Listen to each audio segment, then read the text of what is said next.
Hello everyone. स्वागत है एक बार फिर आप सभी का मेरे साथ। मैं हूं अर्पण शुक्ला। आज के इस वीडियो में हम लोग बात करने वाले हैं क्लास 10th की एनसीईआरटी साइंस। क्लास 10th की एनसीईआरटी साइंस की बायोलॉजी पोर्शन में जो फर्स्ट चैप्टर है लाइफ प्रोसेसेस, उसका सेकेंड पार्ट लाइफ प्रोसेसेस में मैंने आपको पहले बताया हुआ है कि इसमें हम लोग 4 पार्ट करके पढ़ते हैं। सबसे पहले न्यूट्रिशन, देन रेस्पायरेशन, सर्कुलेशन और फिर एक्सक्रीशन। तो न्यूट्रिशन हम लोग कंप्लीट कर चुके हैं और आज के इस सेशन में हम लोग बात करने वाले हैं रेस्पायरेशन के बारे में। चलिए फिर शुरू करते हैं। सबसे पहली चीज हम लोग बात करेंगे कि रेस्पायरेशन होता क्या है। What is respiration? रेस्पायरेशन किसको कहा जाएगा? देखिए, न्यूट्रिशन वाले चैप्टर में हम लोगों ने देखा कि किस तरीके से फूड को डाइजेस्ट करने के बाद में एब्जॉर्प्शन की प्रोसेस होती है। एब्जॉर्प्शन के प्रोसेस में जो न्यूट्रिएंट्स होते हैं वो ब्लड में चले जाते हैं, फिर ब्लड उन न्यूट्रिएंट्स को डिस्ट्रीब्यूट कर देता है थ्रू आउट द बॉडी। हमारे बॉडी के हर एक सेल तक उन न्यूट्रिएंट्स को ब्लड पहुंचा देता है। यानी कि हम लोगों के सेल्स में अब वो न्यूट्रिएंट्स पहुंच चुके हैं। क्योंकि हम लोग खाते सबसे ज्यादा कार्बोहाइड्रेट है, तो ग्लूकोज हम लोगों के सेल तक मान लिया पहुंच गया है। तो हम लोगों के सेल के अंदर क्या है? हम लोगों के सेल के अंदर ग्लूकोज पहुंच चुका है। खाना किस लिए खाया था हम लोगों ने?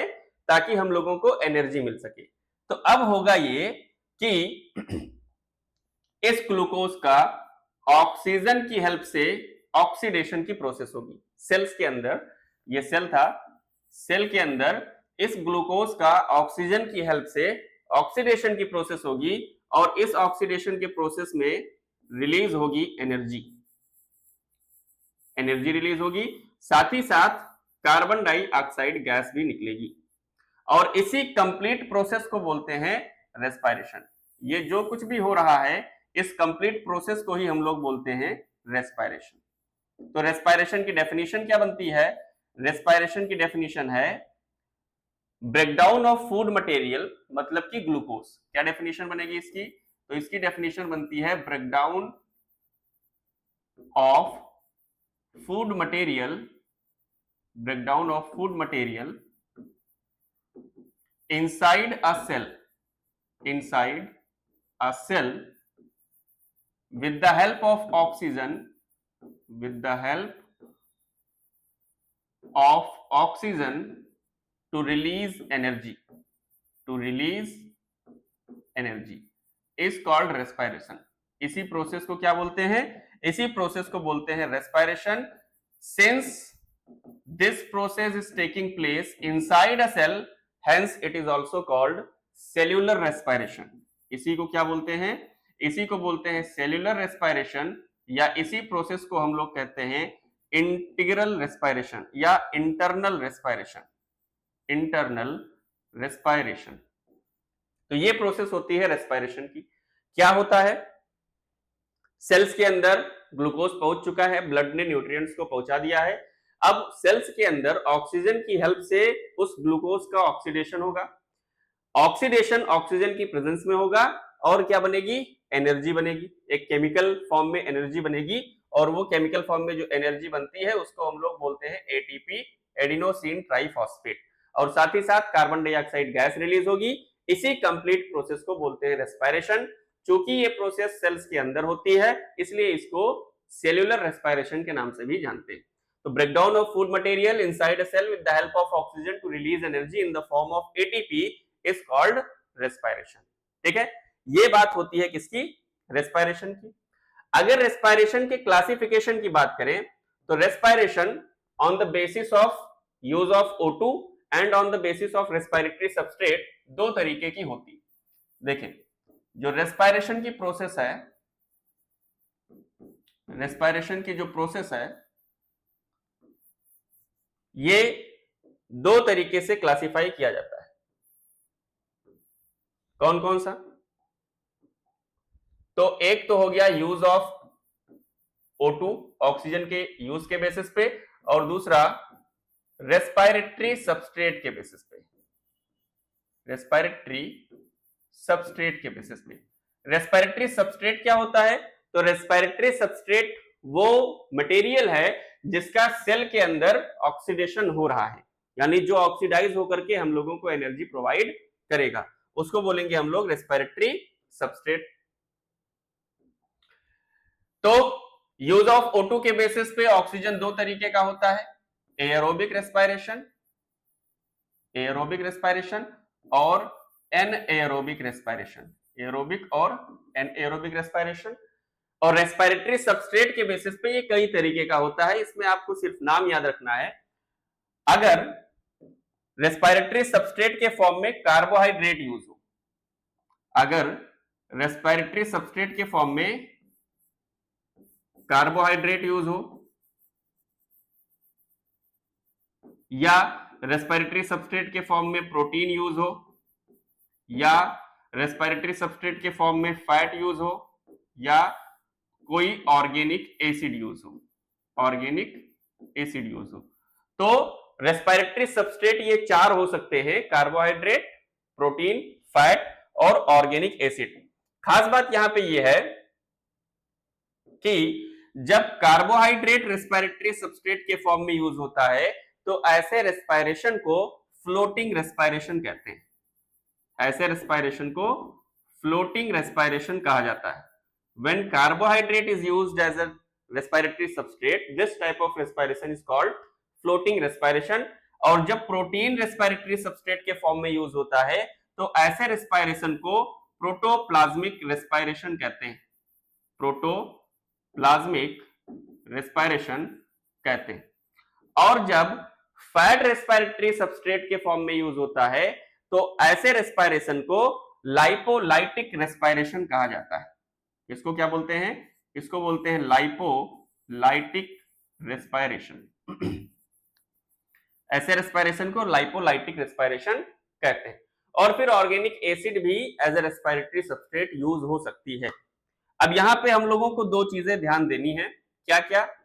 पहली चीज तो ये कि respiratory substrate is always more than one. जो रेस्पिरेटरी सबस्ट्रेट होता है, respiratory substrate is always more than one, हमेशा एक से ज्यादा रेस्पिरेटरी सबस्ट्रेट यूज होते हैं, एक चीज ये। और दूसरी चीज ये कि प्योर प्रोटीन और प्योर फैट, प्योर प्रोटीन और प्योर फैट कभी भी यूज नहीं होते in the form of respiratory substrate.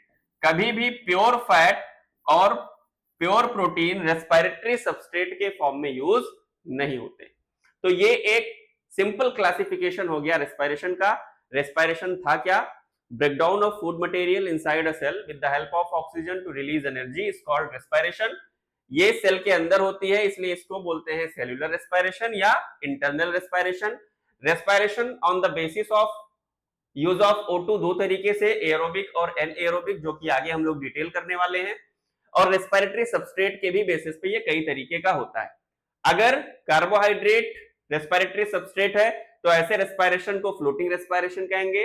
अगर प्रोटीन है तो प्रोटोप्लाज्मिक रेस्पिरेशन कहेंगे, फैट है तो लाइपोलाइटिक रेस्पिरेशन कहेंगे, और ऑर्गेनिक एसिड भी रेस्पिरेटरी सबस्ट्रेट के फॉर्म में यूज होती। यहां दो बातें थी, क्या क्या? कि respiratory substrate is always more than one and pure protein and pure fat कभी भी रेस्पिरेटरी सबस्ट्रेट के फॉर्म में यूज नहीं होता है। ठीक है, आगे अब हम लोग बात करने वाले हैं एयरोबिक एंड एनएयरोबिक रेस्पिरेशन के बारे में। तो रेस्पिरेशन के बाद में एयरोबिक और anaerobic respiration on the basis of use of O2। कौन कौन से? एयरोबिक रेस्पिरेशन और anaerobic respiration. Anaerobic respiration, aerobic respiration क्या है?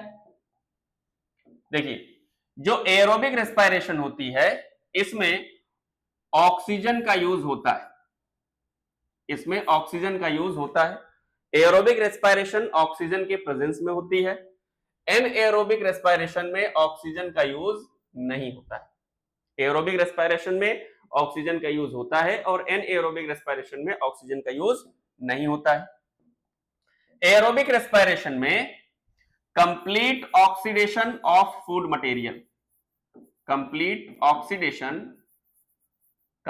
ऑक्सीडेशन ऑफ फूड मटेरियल, यानी जो भी रेस्पिरेटरी सबस्ट्रेट के फॉर्म में यूज हो रहा है उसका कंप्लीट ऑक्सीडेशन होता है। कंप्लीट ऑक्सीडेशन होने का मतलब यह है कि मान लीजिए ग्लूकोज है, वो रेस्पिरेटरी सबस्ट्रेट के फॉर्म में यूज हो रही है, तो ग्लूकोज के पास जितनी एनर्जी होगी उसकी सारी की सारी एनर्जी निकाल लेंगे in the form of ATP, तो उसको बोलेंगे कंप्लीट ऑक्सीडेशन।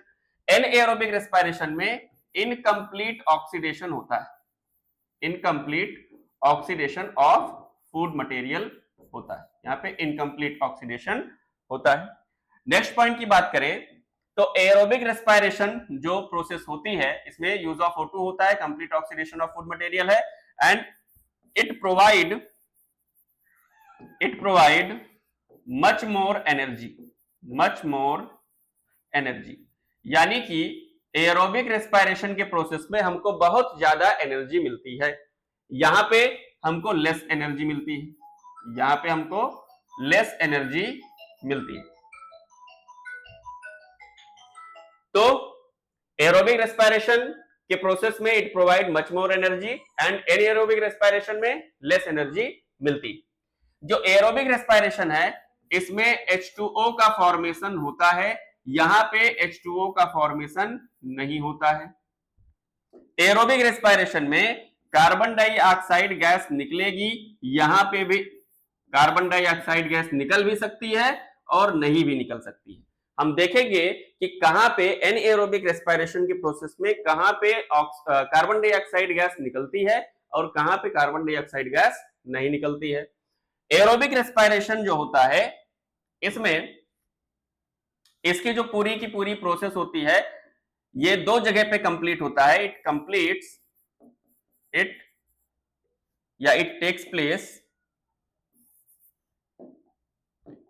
टेक्स प्लेस ये दो जगहों पर होता है। कहां कहां? तो एक तो ये होता है सेल के साइटोप्लाज्म में, ये सेल के साइटोप्लाज्म में होती है और माइटोकॉन्ड्रिया में होती है। सेल के साइटोप्लाज्म और माइटोकॉन्ड्रिया ऑफ द सेल, आपको पता है कि mitochondria is the power house of the cell, double membrane bound cell organelle है माइटोकॉन्ड्रिया। और एनएरोबिक रेस्पिरेशन की जो प्रोसेस है it takes place in cytoplasm of the cell, ये सिर्फ और सिर्फ सेल के साइटोप्लाज्म में ही होती। जो एरोबिक रेस्पिरेशन की प्रोसेस होती है ये टोटल 4 स्टेप्स में कंप्लीट होती है। एरोबिक रेस्पिरेशन की जो प्रोसेस होती है ये टोटल 4 स्टेप्स में कंप्लीट होती है और वो स्टेप्स हैं कुछ इस तरीके से। कौन कौन से? तो पहला स्टेप होता है ग्लाइकोलिसिस, अगली स्टेप है ऑक्सीडेटिव डीकार्बोक्सिलेशन, बहुत ज्यादा डिटेल में नहीं है, जो डिटेल में है वही आपको बताया जाएगा। ये सेकंड स्टेप थी। थर्ड स्टेप होती है क्रेब्स साइकिल, और जो फोर्थ स्टेप है वो है इलेक्ट्रॉन ट्रांसपोर्ट सिस्टम। तो इतने स्टेप्स में एरोबिक रेस्पिरेशन की प्रोसेस कंप्लीट होती है। यहां पे अगर स्टेप्स की बात करें तो यहां पे सिर्फ और सिर्फ एक स्टेप है ग्लाइकोलिसिस की स्टेप चलती है, और उसके बाद में एक और प्रोसेस होती है फर्मेंटेशन, उसको भी यहां पे इंक्लूड कर सकते हैं। फर्मेंटेशन, ग्लाइकोलिसिस हो रही है और फर्मेंटेशन की प्रोसेस हो रही है। तो इस तरीके से एरोबिक रेस्पिरेशन और एनएरोबिक रेस्पिरेशन के बीच में यही डिफरेंस भी बन जाता है। क्या है? ये जो आपके सामने पोस्टुलेट्स लिखे हुए हैं, यही एरोबिक और एनएरोबिक रेस्पिरेशन के बीच में डिफरेंस बनता है। नेक्स्ट हम लोग बात करने वाले हैं एनएरोबिक रेस्पिरेशन को, पहले उसको डिटेल करके कंप्लीट कर लेंगे क्योंकि वो छोटा है, फिर एरोबिक रेस्पिरेशन को डिटेल में किया जाएगा। और इससे जुड़ी हुई कुछ खास बातें हैं जिसपे हम लोग अभी बात करने वाले हैं कि क्या होता है। पहले आप ये समझिए कि एक सेल के अंदर जो ग्लूकोज पहुंच चुका है उसका ऑक्सीडेशन कैसे होगा, वो कैसे ऑक्सीडाइज होगा और कैसे हम लोगों को उससे एनर्जी मिलेगी, हम लोग इस पे बात कर रहे हैं। ठीक है, अभी हम लोग बात करने वाले हैं क्या? एनएरोबिक रेस्पिरेशन के बारे में। एनएरोबिक रेस्पिरेशन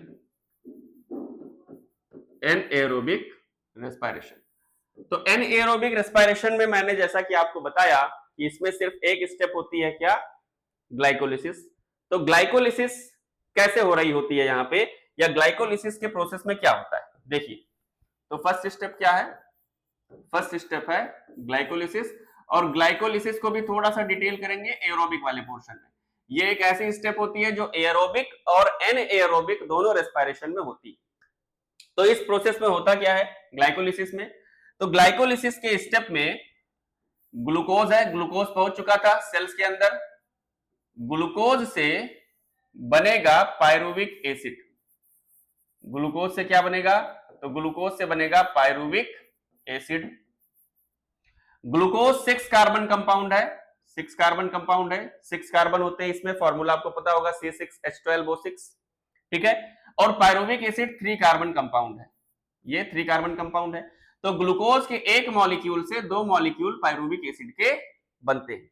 ग्लूकोज चूंकि 6 कार्बन का कंपाउंड है और पायरुविक एसिड 3 कार्बन का कंपाउंड है, तो एक मॉलिक्यूल ग्लूकोज से 2 मॉलिक्यूल पायरुविक एसिड के बनते हैं। इस कंप्लीट प्रोसेस को कराने के लिए 2 एटीपी का खर्चा आता है।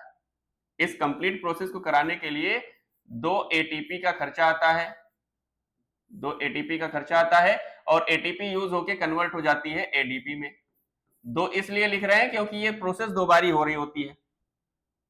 सॉरी, ग्लूकोज के एक मॉलिक्यूल से 2 ये बन रहे होते हैं। उसके बाद इस प्रोसेस के दौरान 4 एडीपी के मॉलिक्यूल मिलकर के 4 एटीपी का फॉर्मेशन भी करते हैं। देखिए, एटीपी जो है, एटीपी को बोलते हैं energy currency of the cell. Energy currency क्यों कहते हैं? करेंसी हम लोग क्या करते हैं, हम लोगों के आम डेली लाइफ में जो करेंसी है हम लोगों की, वो क्या है? रुपया, जिससे हम लोग लेन देन का काम करते हैं, ठीक है। हम लोग अगर कोई काम करते हैं तो भी हमको मिलता है, हम किसी से कोई काम करवाते हैं तो भी हम वही चीज देते हैं। यहाँ पे ग्लूकोज से जो पायरुविक एसिड बन रहा है, तो इस प्रोसेस को कराने में भी एनर्जी खर्च होगी। तो एनर्जी जिस फॉर्म में खर्च होगी वो भी एटीपी है, और इस प्रोसेस के दौरान 4 एटीपी बनेंगे भी, और एनर्जी जिस फॉर्म में बनेंगे वही एटीपी। तो इस तरीके से एनर्जी यूज भी होती है और एनर्जी का फॉर्मेशन भी होता है, इसीलिए इसको बोलते हैं एनर्जी करेंसी। इसी फॉर्म में हमारे बॉडी के अंदर एनर्जी यूज होती है, और इसी फॉर्म में हमारे बॉडी के अंदर एनर्जी बनती भी है, इसीलिए एटीपी को एनर्जी करेंसी बोला जाता है। फुल फॉर्म आप लोग को पता होगा क्या होता है एटीपी का? एडिनोसिन ट्राइफॉस्फेट, ठीक है। तो पायरुविक एसिड बन जाता है। अब पायरुविक एसिड से आगे की जो प्रोसेस चलती है वो होती है फर्मेंटेशन की। आगे जो प्रोसेस चलेगी वो किसकी होगी? वो होगी फर्मेंटेशन। फर्मेंटेशन की प्रोसेस चलेगी। तो फर्मेंटेशन 2 तरीके से हो सकता है यहाँ पे। एक है ethyl alcohol fermentation, ethyl alcohol fermentation, ठीक है, एथिल एल्कोहल फर्मेंटेशन। और दूसरा जो प्रोसेस है वो है lactic acid fermentation, lactic acid fermentation. Alcohol fermentation और लैक्टिक एसिड फर्मेंटेशन। जो एल्कोहल फर्मेंटेशन होता है, एल्कोहल फर्मेंटेशन में क्या होगा? इसमें पायरुविक एसिड से क्या बन जाएगा? एथिल एल्कोहल बन जाएगा। देखिए, अगर मैं इन लोगों का, मैंने आप लोगों को शुरू में बताया, जब डिफरेंस दोनों के बीच में बताया कि एनएरोबिक रेस्पिरेशन में कहीं कहीं कार्बन डाइऑक्साइड गैस निकलती है और कहीं कहीं नहीं निकलती है। तो कहां निकलती है कहां नहीं निकलती है वो आप यहीं पे समझ पाएंगे। देखिए, ये है pyruvic acid, pyruvic acid. Pyruvic acid का फर्मेंटेशन होगा तो इससे बनेगा एथिल एल्कोहल, एथिल एल्कोहल बनेगा। और एथिल एल्कोहल के साथ साथ कार्बन डाइऑक्साइड गैस भी यहां पे निकलेगी, और साथ ही साथ एनर्जी भी बनेगा। मतलब ये जो एनर्जी होती है, ये यही एनर्जी है जो 2 एटीपी यहां पे बन रही है, एनर्जी। तो आप यहां पे इसको सीधे सीधे लिख सकते हैं, एथिल एल्कोहल और कार्बन डाइऑक्साइड गैस। तो ये प्रोसेस होती है एथिल एल्कोहल की। एथिल एल्कोहल फर्मेंटेशन में पायरुविक एसिड से क्या बन जाता है? एथिल एल्कोहल बन जाता है। एथिल एल्कोहल का फॉर्मूला CH3CH2OH, ठीक है। लैक्टिक एसिड फर्मेंटेशन में क्या होता है? तो लैक्टिक एसिड फर्मेंटेशन में जो पायरुविक एसिड है, पायरुविक एसिड, ये कन्वर्ट हो जाएगा किसमें, ये कन्वर्ट हो जाएगा लैक्टिक एसिड में, लैक्टिक एसिड में, और यहां पे कार्बन डाइऑक्साइड गैस रिलीज नहीं होगी। तो जब अल्कोहल फर्मेंटेशन होता है तो इसमें कार्बन डाइऑक्साइड गैस रिलीज होती है, और जब लैक्टिक एसिड फर्मेंटेशन होता है तो यहां पे कार्बन डाइऑक्साइड गैस रिलीज नहीं होती है। इसीलिए मैंने लिखा था कि कहीं कहीं पे कार्बन डाइऑक्साइड गैस रिलीज होगी और कहीं कहीं पे कार्बन डाइऑक्साइड गैस रिलीज नहीं होगी। तो इस तरीके से पूरी प्रोसेस चलती है किसकी, एनएरोबिक रेस्पिरेशन की। अब बात ये करते हैं कि एनएरोबिक रेस्पिरेशन होता कहां कहां। तो एनएरोबिक रेस्पिरेशन कहां होगा, अगर इसके एग्जांपल्स को हम लोग देखें तो जो first cell of the planet है, first cell of the planet, जो पृथ्वी की पहली सेल थी, उसने एनएरोबिक रेस्पिरेशन किया था। पृथ्वी की जो पहली सेल थी उसने एनएरोबिक रेस्पिरेशन किया था। Mature mammalian RBC, mature mammalian RBC, इसमें भी एनएरोबिक रेस्पिरेशन होता है। स्केलेटन मसल्स, हम लोगों की जो स्केलेटन मसल्स हैं, स्केलेटन मसल्स, इनमें भी एनएरोबिक रेस्पिरेशन कहीं कहीं होता है, कभी कभी। अभी बात कर रहे हैं किस पे होता है। और कुछ बैक्टीरिया हैं जिनको एनएरोब्स कहा जाता है, इनमें भी एनएरोबिक रेस्पिरेशन होता है। जैसे मैं एक एग्जांपल आपको दे रहा हूं, क्लोस्ट्रीडियम टिटेनाई या क्लोस्ट्रीडियम, ये एक बैक्टीरिया है जिसमें एनएरोबिक रेस्पिरेशन होता है। एक माइकोप्लाज्मा है, आप लोग जानते हो स्मॉलेस्ट सेल, तो माइकोप्लाज्मा में भी एनएरोबिक रेस्पिरेशन होता है। मैंने कहा कि हम लोगों की स्केलेटन मसल्स भी कभी कभी एनएरोबिक रेस्पिरेशन करते हैं। कब करते हैं, देखिए, मान लीजिए कि आप एक्सरसाइज कर रहे हैं, तो ड्यूरिंग एक्सरसाइज हम लोगों के स्केलेटन मसल्स को इंस्टेंट एनर्जी चाहिए। आपने देखा कि एरोबिक रेस्पिरेशन में 4 स्टेप्स इन्वॉल्व थे, तो वो एक लंबी चौड़ी प्रोसेस है, मतलब काफी स्टेप्स से होकर के गुजरना पड़ेगा तब जाके एनर्जी का फॉर्मेशन होगा। हालांकि एरोबिक रेस्पिरेशन में ज्यादा एनर्जी मिलेगी, ठीक है। तो हमारी स्केलेटन मसल्स क्या करती हैं कि देरी ना हो, आप मान लीजिए दौड़ रहे हैं तो आपके स्केलेटन मसल्स को, काफ मसल्स को, पैर की जल्दी जल्दी एनर्जी चाहिए, तो ये क्या करेंगे, ये एनएरोबिक रेस्पिरेशन करने लगेंगे। एनएरोबिक रेस्पिरेशन करेंगे तो इसमें पायरुविक एसिड बनेगा, पायरुविक एसिड से लैक्टिक एसिड का फॉर्मेशन करेंगे, और ये लैक्टिक एसिड जाके डिपॉजिट होने लगेगा हमारी सेल्स के अंदर, और यही वो लैक्टिक एसिड है जिसकी वजह से हम लोगों को थकान लगती है, हम लोग टायर्ड फील होते हैं। टायर्डनेस लैक्टिक एसिड की ही वजह से होता है। और फिर जब हम लोग नॉर्मल होते हैं, ऑक्सीजन जो डिफिशियंसी होती है उसकी रिक्वायरमेंट को फुलफिल करते हैं, हमारे बॉडी में इनफ क्वांटिटी में ऑक्सीजन जाने लगता है, तो फिर ये लैक्टिक एसिड कन्वर्ट हो जाता है पायरुविक एसिड में, और फिर इसका एरोबिक रेस्पिरेशन के थ्रू एनर्जी बनता है, एरोबिक रेस्पिरेशन करने लगते हैं। तो ड्यूरिंग एक्सरसाइज हमारी सेल्स एनएरोबिक रेस्पिरेशन करती हैं, जिनमें लैक्टिक एसिड का फॉर्मेशन होता है, और इसी लैक्टिक एसिड की वजह से हम लोगों को टायर्डनेस फील होती है। ये हो गई बात किसके बारे में, एनएरोबिक रेस्पिरेशन के बारे में। अब हम लोग डिटेल करेंगे एरोबिक रेस्पिरेशन को, ठीक है। देखिए एरोबिक रेस्पिरेशन, एरोबिक रेस्पिरेशन, देखिए मैं एक चीज पे बार बार आप लोगों का फोकस चाहता हूं, वो ये है कि हम लोग पढ़ क्या रहे हैं। हम लोग पढ़ ये रहे हैं कि सेल्स के अंदर ग्लूकोज का ऑक्सीडेशन कैसे होता है। अब चाहे प्लांट हो चाहे एनिमल हो, चाहे प्लांट की सेल हो चाहे एनिमल की सेल हो, सेल्स के अंदर ग्लूकोज का ऑक्सीडेशन सेम तरीके से होता है, जिसको हम लोग इंटरनल रेस्पिरेशन या सेल्यूलर रेस्पिरेशन के नाम से जानते हैं। अब अगर हम लोगों के अंदर ये प्रोसेस हो रही है रेस्पिरेशन की, तो हम लोगों का पाथवे अलग है भाई, सेल्स के अंदर ऑक्सीजन पहुंचाना पड़ेगा ना, तो हमारे पास उसके लिए एक अलग पैसेज है, एक अलग एयर पैसेज है जिसके थ्रू हम लोग सेल्स तक ऑक्सीजन को पहुंचाएंगे, तो वो हम लोगों का रेस्पिरेटरी सिस्टम होगा। प्लांट्स के पास अलग मेथड है ऑक्सीजन को सेल्स तक पहुंचाने का, वो उन लोगों का रेस्पिरेटरी सिस्टम होगा। तो प्लांट्स का रेस्पिरेटरी सिस्टम और हम लोगों का रेस्पिरेटरी सिस्टम पाथवे के फॉर्म में अलग अलग है, मतलब कि कौन कैसे सेल्स तक ऑक्सीजन को पहुंचा रहा है। हम लोग अपने एयर पैसेज के थ्रू पहुंचाएंगे, एक्सटर्नल नॉस्ट्रिल्स, उसके बाद में लंग्स वगैरह, एल्वियोलाई, इसके थ्रू पहुंचाएंगे ऑक्सीजन को। और प्लांट्स के पास अपना प्रोसेस होता है स्टोमेटा के थ्रू, वो लोग अपने प्लांट्स के हर एक शेल तक ऑक्सीजन को पहुंचाएंगे। तो जो पाथवे है वो दोनों के अंदर अलग अलग है, प्लांट्स में अलग है और एनिमल्स में, हम लोगों में अलग है।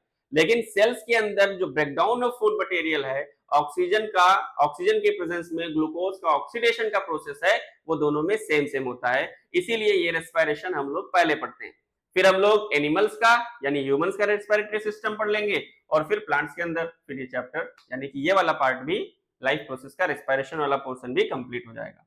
ठीक है, उम्मीद है आप लोगों को ये चीज समझ में आई होगी कि सेल के अंदर ग्लूकोज का जो ऑक्सीडेशन है वो प्लांट्स और एनिमल्स में दोनों में सेम तरीके से होता है, बस ऑक्सीजन को पहुंचाने का पाथवे जो है वो दोनों में अलग अलग होता है।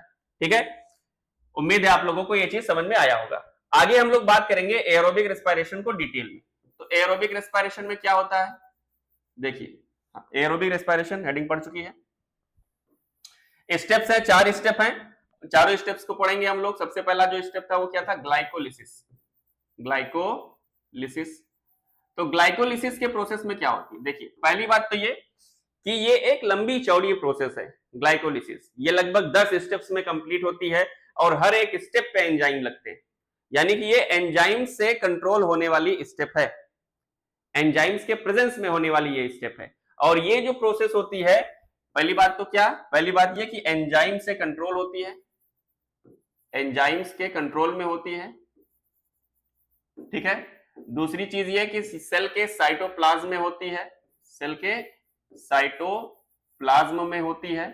ठीक है, एक ऐसी प्रोसेस हो जो कि एरोबिक एंड एरोबिक रेस्पिरेशन दोनों में होती है, takes place in both the respiration, takes place in both type of respiration, both type of respiration. और इसको, ये फर्स्ट पॉइंट हो गया, ए मान लेते हैं, ये बी और ये सी, और डी पॉइंट इसका ये है कि इसको ईएमपी पाथवे के नाम से भी जाना जाता है, it is also known as EMP pathway. 3 scientist थे, एम्बेडेन, मेयरहाफ और पार्नास, इन तीनों साइंटिस्ट ने मिलकर के ग्लाइकोलिसिस की पूरी पाथवे दी थी, इसलिए इसको ईएमपी पाथवे के नाम से भी जाना जाता है। और ये कहां होता है, सेल के साइटोप्लाज्म में। होता क्या है इसमें, वही चीज जहां पे अभी हम लोगों ने देखा, क्या हो रहा था कि ग्लूकोज का एक मॉलिक्यूल होता है और ग्लूकोज के एक मॉलिक्यूल से पायरुविक एसिड के 2 मॉलिक्यूल बनते हैं, पायरुविक एसिड के 2 मॉलिक्यूल बनते हैं। ठीक है, इस प्रोसेस को कराने के लिए 2 एटीपी के मॉलिक्यूल का खर्चा होता है, 2 एटीपी खर्च होते हैं, एटीपी खर्च होके एडीपी में कन्वर्ट हो जाते हैं, और 4 एडीपी मिलकर के सीधे सीधे एटीपी को बनाते भी हैं, यानी 4 एडीपी से 4 एटीपी बनते हैं। यही प्रोसेस हो रही थी एनिएरोबिक रेस्पिरेशन में भी। एक खास चीज यहां पे और एक्स्ट्रा है, वो क्या है कि इस प्रोसेस के दौरान जब ये ग्लाइकोलिसिस एरोबिक रेस्पिरेशन में होगी तो यहां पे एक चीज और खास चीज होती है, क्या, 2 NAD के मॉलिक्यूल मिलकर के 2 NADH बनाते हैं। ये एक खास चीज हो जाती है किसमें, एरोबिक रेस्पिरेशन में। अभी हम लोगों ने देखा था कि एनएरोबिक रेस्पिरेशन की ग्लाइकोलिसिस से सिर्फ और सिर्फ 2 एटीपी फायदा हो रहा था, 2 यूज हो जा रहे थे और 4 बन रहे थे, यानी कि नेट गेन का फायदा कितना होता है, नेट गेन कितना होता है, 2 एटीपी का होता है। यहां पे अगर हम देखें, अच्छा सबसे पहले ये समझ लीजिए आप कि जो NADH है इसके एक मॉलिक्यूल से 3 एटीपी बनती है, NADH के एक मॉलिक्यूल से, NADH के एक मॉलिक्यूल से 3 एटीपी मिलती है। तो यहां पे 2 बने हैं, यानी कि 2 से कितने मिलेंगे, 6, और 4 और बने हैं, तो टोटल बने कितने, टोटल यहां पे एटीपी का फॉर्मेशन कितने का हुआ, तो टोटल एटीपी का जो फॉर्मेशन है वो हुआ 10 एटीपी। ठीक है, और 2 एटीपी यहां पे यूज हो गए, तो नेट गेन कितने का होता है, नेट गेन जो एटीपी का होता है वो कितने का होता है, 8 एटीपी का होता है। नेट गेन कितने का होता है, 8 एटीपी का होता है। 8 एटीपी का नेट गेन यहां पे दिखाई देता है किसमें, एरोबिक रेस्पिरेशन के ग्लाइकोलिसिस के प्रोसेस में। ठीक है, इसके बाद नेक्स्ट स्टेप चलती है, जो नेक्स्ट प्रोसेस होती है वो क्या है, दूसरा स्टेप है ऑक्सीडेटिव डीकार्बोक्सिलेशन। ऑक्सीडेटिव डीकार्बोक्सिलेशन, इसको एटीपी एस्टिमेशन बोला जाता है कि एरोबिक रेस्पिरेशन के हर एक स्टेप में कितने एटीपी बने, कितने का नेट गेन हुआ। तो इस तरीके से आप लोग इसको समझ सकते हो कि टोटल बने 10 एटीपी। 10 कैसे बने, तो 6 बनेंगे NADH के मॉलिक्यूल से और 4 डायरेक्ट बन गए थे, 2 यूज हुए थे, तो नेट गेन कितने का हो गया, 8 एटीपी का हो गया। ऑक्सीडेटिव डीकार्बोक्सिलेशन, ये हम लोगों का नेक्स्ट स्टेप है। इस प्रोसेस में क्या होगा, तो इस प्रोसेस में होता यह है कि जो पायरुविक एसिड बनी होती है, जो पायरुविक एसिड बना है, पायरुविक एसिड, ये कन्वर्ट हो जाएगा एक कंपाउंड में जिसको बोलते हैं acetyl coenzyme A. Acetyl coenzyme A, इसमें कन्वर्ट हो जाता है। खास बात यह है कि इस प्रोसेस के होने में भी CO2 निकलती है, कार्बन डाइऑक्साइड गैस निकलेगी, साथ ही साथ 2 NAD के मॉलिक्यूल मिलकर के यहां पे फिर से 2 NADH का फॉर्मेशन करते हैं। तो ऑक्सीडेटिव डीकार्बोक्सिलेशन के प्रोसेस में 2 NAD मिलकर के 2 NADH का फॉर्मेशन फिर से करते हैं, यानी कि ऑक्सीडेटिव डीकार्बोक्सिलेशन से कितने एटीपी का नेट गेन होगा, यहाँ पे जो नेट गेन होगा एटीपी का वो 1 से 3 मिलेंगे, तो 2 से 6 एटीपी का फॉर्मेशन होगा। ये आप इसको समझते चलिएगा, क्योंकि आगे जब हम लोग इक्वेशन लिखेंगे तो इक्वेशन से हम लोग फिर इसको टैली करवाएंगे कि कितने बनते हैं और कितने बन रहे हैं। ठीक है, तो ग्लाइकोलिसिस में 8 एटीपी का नेट गेन हुआ और ऑक्सीडेटिव डीकार्बोक्सिलेशन में 6 एटीपी का नेट गेन होता है। नेक्स्ट जो स्टेप होती है उसको बोलते हैं हम लोग क्रेब्स साइकिल, और यही सबसे इंपॉर्टेंट स्टेप है। क्रेब्स साइकिल, यही सबसे इंपॉर्टेंट स्टेप होती है एरोबिक रेस्पिरेशन में, और यही सबसे ज्यादा इन तीनों चारों स्टेप्स में से यही आपके पेपर्स में सबसे ज्यादा पूछा भी जाता है। तो क्रेब्स साइकिल वैसे तो बहुत डिटेल है, मैं इसको शॉर्ट में करके आपके लेवल तक बताऊंगा, जहां जहां पे एटीपी का फॉर्मेशन होता है सिर्फ वहीं। ठीक है, तो देखेंगे हम लोग क्या बन गया है, तो एसिटिल कोएंजाइम ए बना है, एसिटिल कोएंजाइम ए का फॉर्मेशन हुआ है। एसिटिल कोएंजाइम ए से बन जाएगा सिट्रिक एसिड, सिट्रिक एसिड। इसको क्रेब्स साइकिल को हेंस क्रैब नाम के साइंटिस्ट ने डिमोन्स्ट्रेट किया था सबसे पहले, इसलिए इसको क्रेब्स साइकिल कहते हैं। ये एक साइक्लिक प्रोसेस होती है। क्रेब्स साइकिल एक क्या है, एक साइक्लिक प्रोसेस है। ठीक है, ये क्या है, एक साइक्लिक प्रोसेस, साइक्लिक प्रोसेस होती है। इसको TCA साइकिल भी कहते हैं, TCA साइकिल। TCA साइकिल क्यों कहते हैं, try carboxylic acid cycle, tricarboxylic acid cycle के नाम से भी इसको जाना जाता है, या इसको सिट्रिक एसिड साइकिल भी कहते हैं, सिट्रिक एसिड साइकिल भी कहते हैं। क्यों कहते हैं सिट्रिक एसिड साइकिल, इसलिए क्योंकि इस प्रोसेस में जो सबसे पहला कंपाउंड बनता है वो सिट्रिक एसिड बनता है, इसलिए इसको सिट्रिक एसिड साइकिल भी कहते हैं। हेंस क्रैब नाम के साइंटिस्ट ने इसको डिमोन्स्ट्रेट किया था, इसलिए क्रैब साइकिल भी इसको कहा जाता है। ठीक है, हमको यहां समझना बस ये है कि कहां कहां पे एटीपी का फॉर्मेशन हो रहा है। तो एसिटिल कोएंजाइम ए से बन जाता है सिट्रिक एसिड। सिट्रिक एसिड से एक कंपाउंड है जिसका नाम है ऑक्जेलोसक्सिनिक एसिड, ऑक्जेलोसक्सिनिक एसिड, और फिर इससे एक कंपाउंड बनता है जिसका नाम है alpha keto glutamic acid, glutamic, alpha keto glutamic acid. Alpha keto glutamic acid के बाद में एक कंपाउंड बनेगा जिसका नाम है succinyl coenzyme A, succinyl coenzyme A. फिर सक्सिनिक एसिड बनेगा, सक्सिनिक एसिड।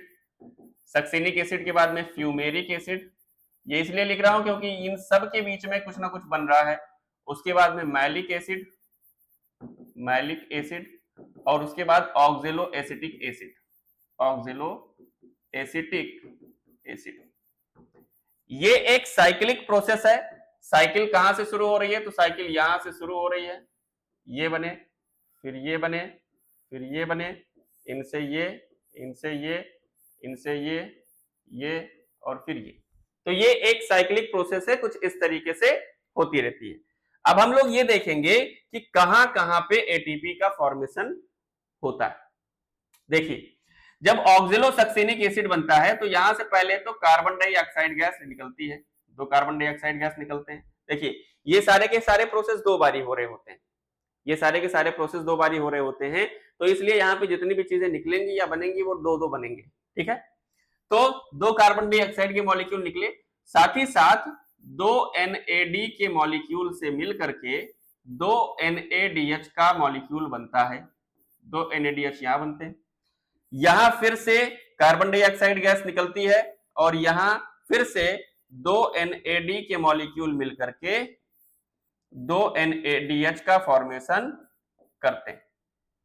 उसके बाद यहां पे एक सब्सटेंस है जिसका नाम है GDP, ये इनऑर्गेनिक फॉस्फेट के साथ मिलेगी तो बनेगा GTP, या ये मान लीजिए कि ये GTP आगे चल के फॉर्मेशन कर देगी 2 ATP का, यानी 2 ATP डायरेक्ट बनते हैं। उसके बाद सक्सेनिक एसिड और फ्यूमेरिक एसिड के बीच में 2 FAD के मॉलिक्यूल आएंगे और ये बना देंगे 2 FADH, 2 FADH। उसके बाद में यहां पे फिर से 2 NAD के मॉलिक्यूल से 2 NADH के मॉलिक्यूल का बनना होगा। देखिए, अगर आपको इतना कॉम्प्लेक्स प्रोसेस नहीं भी याद होता है, आप क्रेब्स साइकिल के पोस्टुलेट्स लिख दीजिए। It was first demonstrated by Hans Kreb, ठीक है। It is also known as TCA cycle, tricarboxylic acid cycle, and it is also called citric acid cycle because the first compound जो बन रहा है वो क्या होता है, सिट्रिक एसिड होता है। इस प्रोसेस में आगे जो ATP एस्टिमेशन है उसको आप लिख दीजिए। अगर ये साइकिल आ रही है तो ठीक है, नहीं आ रही है तो कोई बात नहीं, आप पोस्टुलेट्स लिख देंगे तो भी आपको कुछ ना कुछ नंबर मिल जाएगा। इसको और शॉर्ट करने का कोई मतलब नहीं बनता, क्योंकि अगर मैं आपको यही ना बता पाऊं कि कहां कहां पे ATP फॉर्मेशन हो रही है तो फिर इस साइकिल के पढ़ने का कोई मतलब बनता नहीं। ठीक है, यहां पे हम लोग बनाएंगे ATP पूल, यहां पे हम लोग क्या बनाएंगे, ATP पूल बनाएंगे। अब इस पूल में देखते हैं कि क्या क्या चीजें बनी हुई हैं। पहले ये काउंट करिए कि कितने NADH बने हैं, 2, 2 4 और 2 6, यानी कि 6 NADH का फॉर्मेशन होता है सीधे सीधे। उसके बाद FADH कितने बने हैं, 2 FADH बने हुए हैं सीधे सीधे, और उसके बाद 2 ATP डायरेक्ट बनी हुई है, 2 ATP डायरेक्ट बनी है।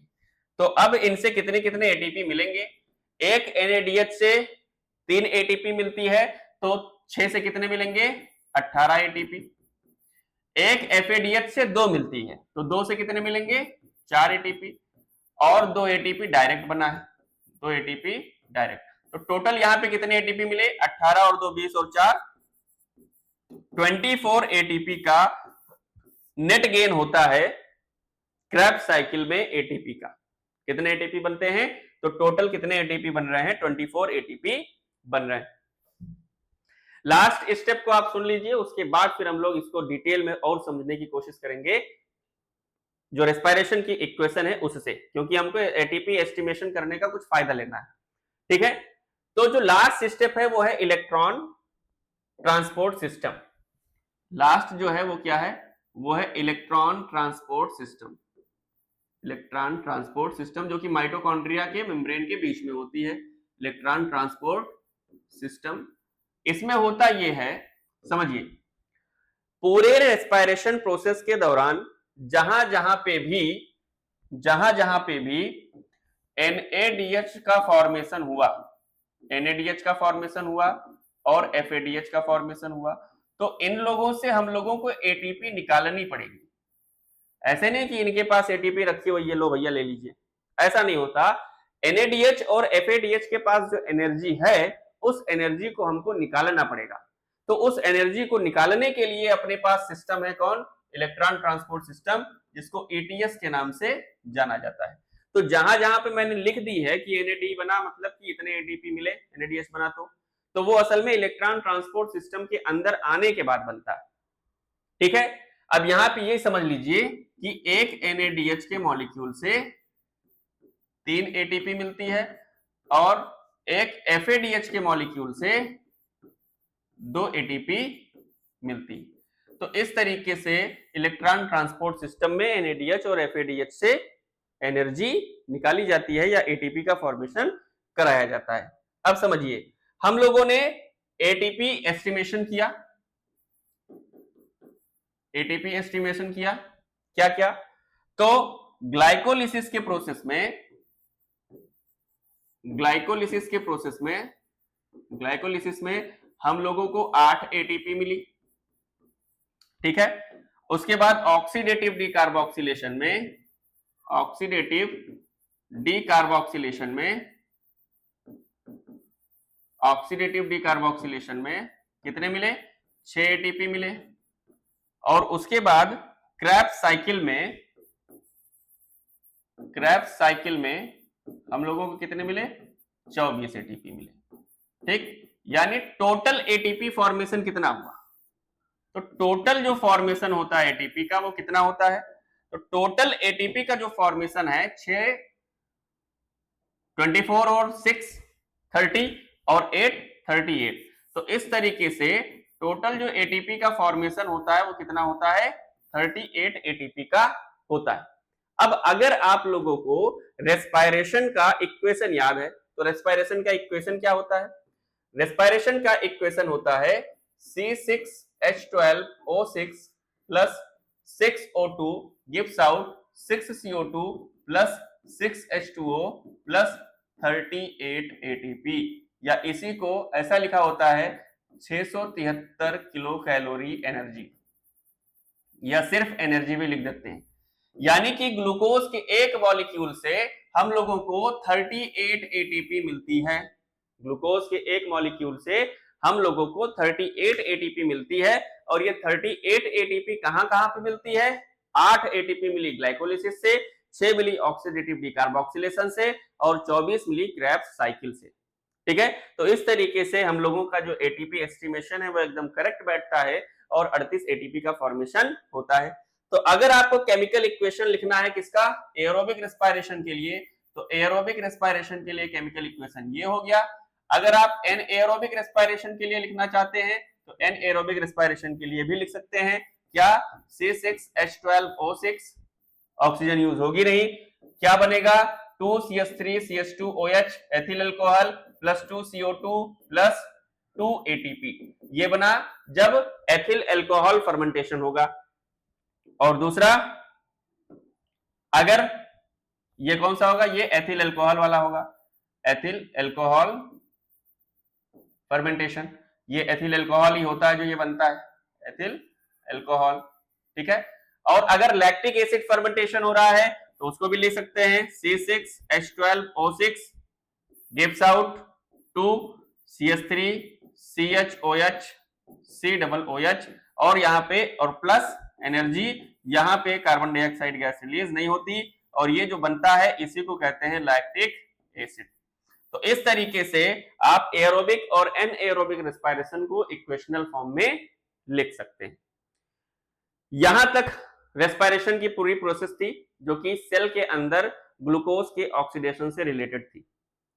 नेक्स्ट वीडियो में हम लोग बात करेंगे एयर पैसेज का, एनिमल्स में, ह्यूमन का और प्लांट्स में, कि किस प्रोसेस के तहत, किस पैसेज के तहत हम लोग ऑक्सीजन को सेल्स तक पहुंचाते हैं, फिर सेल के अंदर इस तरीके से ग्लूकोज का ऑक्सीडेशन होता है। तब तक के लिए आप लोग पढ़ते रहिए। Thank you.